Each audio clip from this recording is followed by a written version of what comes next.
ये कोई घराने का वक्त है? वो क्या बात है कि शांति, मैं तुम्हारी कोई भी बात सुनना नहीं चाहती। भूल गए? आज तुमने कहा था कि घर से खाना बना कर लाना, हम लोग साथ में खाना खाएंगे, और आ रहे हो अब? वो बात अपने जानिए ना, जानिए। ये क्या? तुमने दारू पी रखी है? तुम दारू भी पीते हो? वो बात ये है कि शांति, अरे तेरे झुमके कितने मोटे। खबरदार अगर मुझे छुआ तो। मैं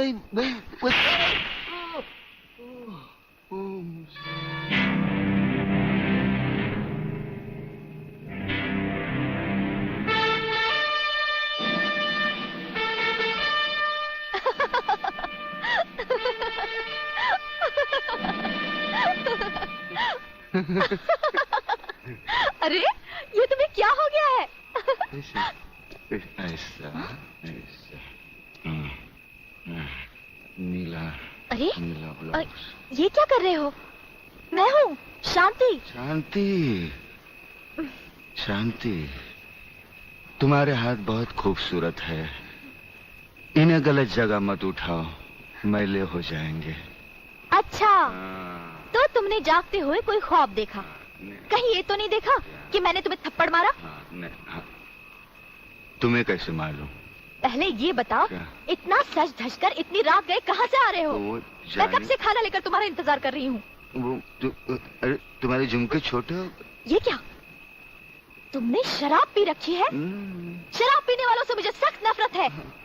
खाना नहीं खाया हो तो खा लेना, मैं चलती हूँ। शांति, शांति, तू नहीं जानती। मुझे छोड़ दो। मैं कभी शराब नहीं पीता। वो ब्रिगेडियर साहब है ना, उन्होंने पहले मुझे कसम खिलाई, फिर शराब पिलाई। मैं कसम खाता हूँ, भगवान की कसम खाता हूँ। मैं तुम्हारे सर की कसम खाता हूँ। दोबारा नहीं, दोबारा। हेलो, इधर तू बचता है, उधर वो बचती है। हेलो, नमस्कार। हाँ बोलो खबरीलाल, क्या समाचार है? दोस्त। आज रात के खास समाचार ये हैं कि प्रोफेसर रंगास्वामी का अपहरण बंद नहीं किया है, और हमारे विशेष संवाददाता के अनुसार आपके ऊपर किसी भी समय दुश्मनों का जानलेवा हमला होने की संभावना।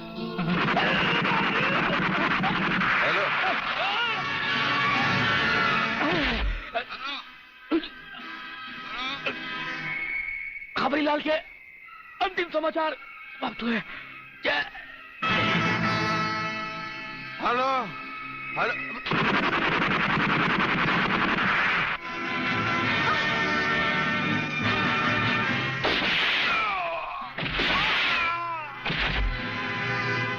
आंडू पांडू समझा क्या? मराठा है भाई।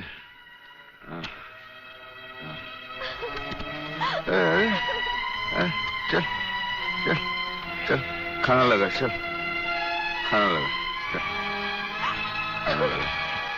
गुदगुदी होते।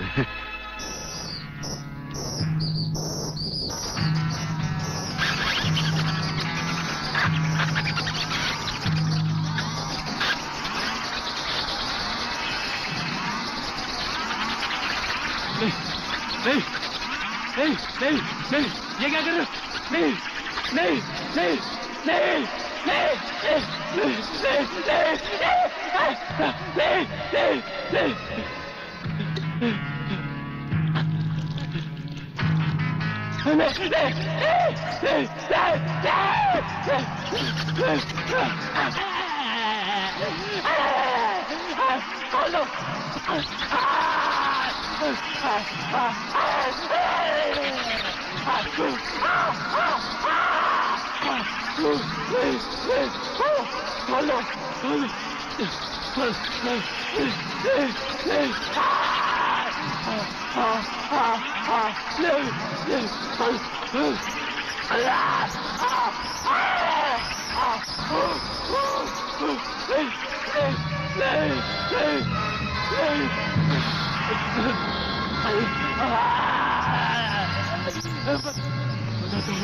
बता दो, खोल दो मुझे। खोल दो, खोल दो, खोल दो, बताता हूँ, बताता हूँ, बता खोल,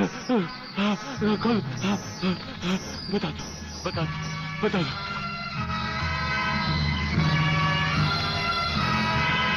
प्रोफेसर रंगास्वामी प्रलयनाथ के कब्जे में है।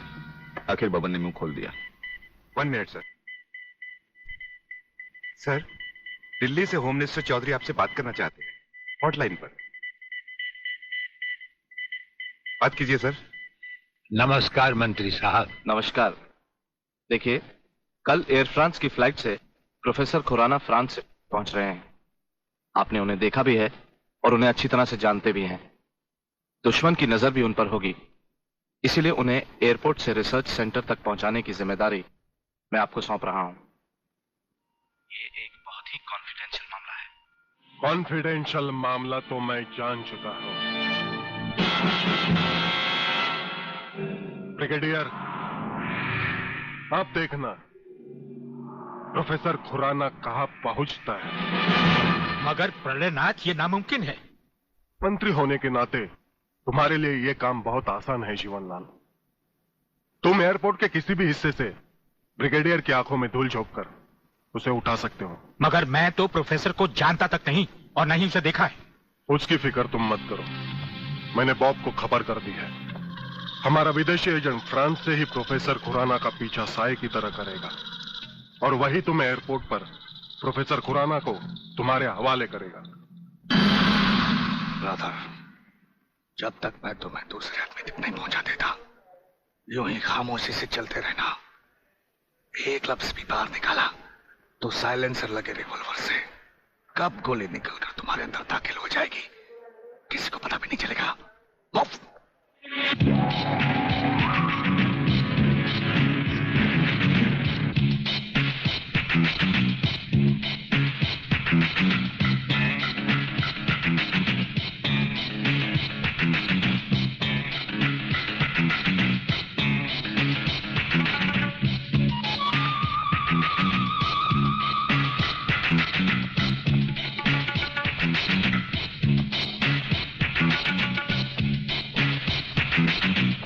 नमस्कार प्रोफेसर खुराना साहब, नमस्कार। मेरा नाम जीवनलाल टंडेल है। मैं इस राज्य का मंत्री हूं। आपका स्वागत करने आया हूं।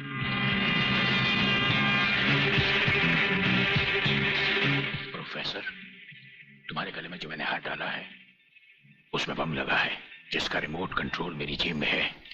जरा भी होशियारी दिखाई तो तुम्हारे चीथड़े उड़ जाएंगे, समझे? खामोशी से मेरे साथ चलो, चलो आइए।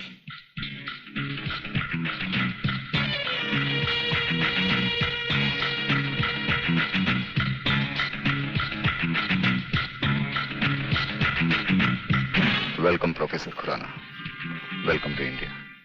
वाह जीवनलाल वाह, आज तुमने तो कमाल कर दिया। प्रोफेसर खुराना वो ब्रिगेडियर तो बेचारा एयरपोर्ट पर हाथ मलता ही रह गया और प्रोफेसर हमारे जाल में कबूतर की तरह फंस गया।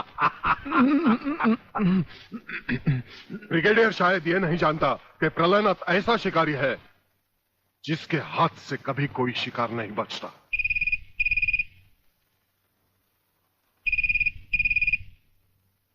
खोल दो इसे। हेलो। अंधे के हाथ बटेर लग जाए तो वो शिकारी नहीं बन जाता गेंडा स्वामी।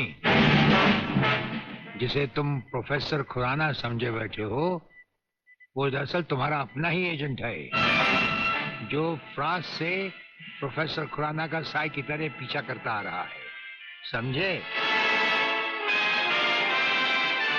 प्रोफेसर तो वहां पहुंच चुके जहां उन्हें जाना था। मुझे माफ कर देना प्रलयनाथ जी, मैं प्रोफेसर खुराना नहीं, आप ही का एजेंट हूं। मगर हवाई जहाज में ही ब्रिगेडियर के कमांडो ने मुझे मजबूर कर दिया। प्रोफेसर ने गन पॉइंट पर मुझे जीवनलाल तक पहुंचाया। मैंने वहां भी कहना चाहा, लेकिन इन्होंने बम वाला हार मेरे गले में डाल दिया। मैं कुछ कहता तो वहीं जान से मारा जाता।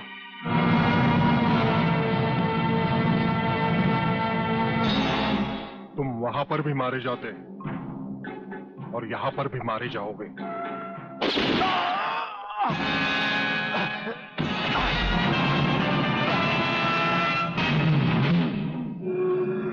मैंने विदेशी एजेंट को तो सजा दे दी है ब्रिगेडियर, मगर प्रलयनाथ से ये दुश्मनी तुम्हें बहुत भारी पड़ेगी। जो भारी ना हो वो दुश्मनी ही क्या प्रलयनाथ। तो एक बात मेरी भी अपने कान में अच्छी तरह उतार लो ब्रिगेडियर। प्रोफेसर खुराना को अब चाहे दुनिया के किसी भी कोने में छुपा लो, मैं उसे हासिल करके ही रहूंगा। शेख चिल्ली की तरह दिन को सपने देखने छोड़ दो गेंडा स्वामी। हम आंखों से सुरमा नहीं चुराते, हम आंखें ही चुरा लेते हैं ताकि सुरमा लगाने की नौबत ही ना आए, और फिर तुम्हारा अंजाम वही होगा। ये आप क्या कह रहे हैं? बेईमानी न मेरे खून में है न डॉक्टरी पेशे में। डॉक्टरी पेशे की तो बात हम अभी करेंगे नहीं। डॉक्टर गुप्ता, इस वक्त बात है तुम्हारे सच और झूठ की। माथे पे आया हुआ पसीना पोछो और हमें राजा टंडेल की झूठी नहीं सच्ची रिपोर्ट की असलियत बताओ। झूठी रिपोर्ट? हाँ, जो रिश्वत लेकर तुमने बनाई और एक मामूली सी प्रेगनेंसी को एक खौफनाक रेप का केस बनाकर संजय और उसके दोनों साथियों को हवालात में पहुंचा दिया। ये सब झूठ है, आपको किसी ने गलत बताया है। चिल्लाने से झूठ नहीं छुपता डॉक्टर गुप्ता। हमें पहचानो, हमें ब्रिगेडियर सूर्यदेव सिंह कहा जाता है। हम मुर्दों से सच उगलवा लेते हैं, तुम तो फिलहाल जिंदा हो। सच सच कह डालो। आप समझते क्यों नहीं ब्रिगेडियर साहब? मैंने कोई गलत रिपोर्ट नहीं बनाई और न ही कोई रिश्वत ली है। फिर ये क्या है डैडी? ये देखिए,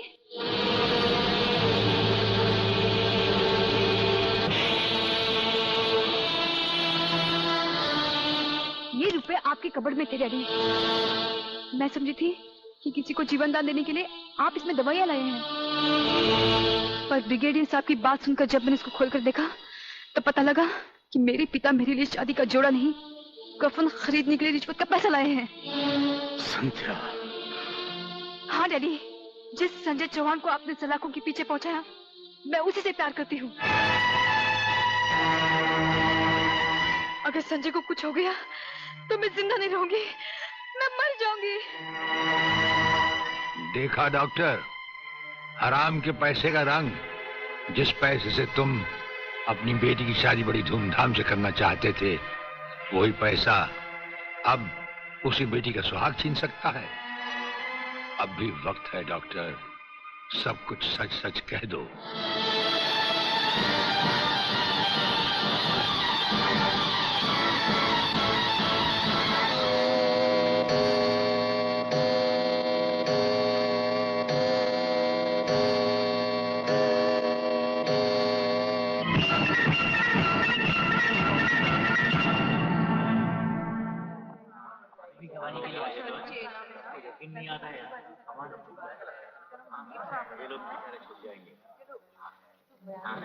ऑर्डर ऑर्डर। अब डॉक्टर गुप्ता बयान देंगे जिससे सारी अदालत के सामने जाहिर होगा कि असलियत क्या है। जज साहब, मिस राधा टंडेल के बलात्कार की झूठी रिपोर्ट मैंने ही तैयार की थी। सच्चाई यह है वो पेट से थी और उनका अबॉर्शन मैंने ही किया था। जज साहब, मैंने अपना जमीन बेच दिया था। मैं अदालत के सामने कबूल करता हूं कि मैं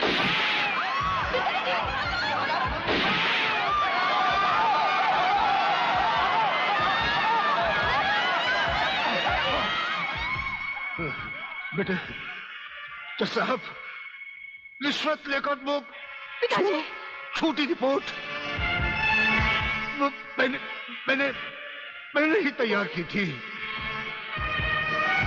वो लड़के निर्दोष। पिताजी, नहीं, ये नहीं हो सकता। पिताजी, पिताजी, पिताजी, नहीं।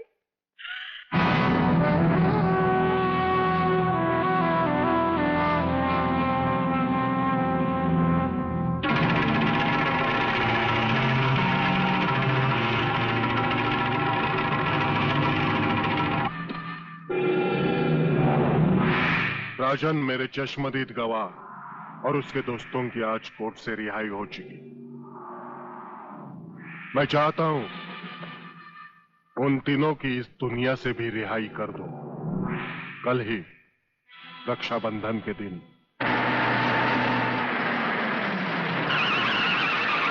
अरे शांति, यहां क्या कर रही है?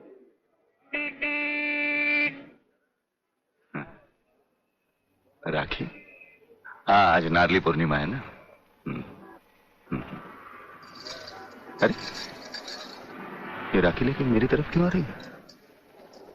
हाँ? कहीं बाजार में? ये राखी किसके लिए? तुम्हारे लिए और किसके लिए? शादी करने की तो हिम्मत तुम्हें है नहीं। इससे अच्छा है कोई दूसरा हिम्मत वाला मर्द ढूंढ लूं और तुम्हें भाई बना लूं।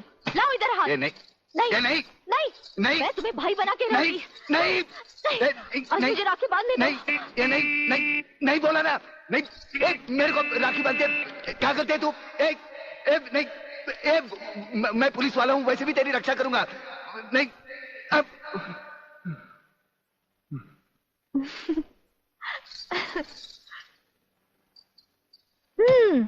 लगता है तुमने फिर कोई ख्वाब देखा है। अब तुम रोड पर भी ख्वाब देखने लगे। कहीं ऐसा तो नहीं देख रहे थे कि ये राखी मैं तुम्हें बांध रही हूँ? तुम्हें कैसे मालूम?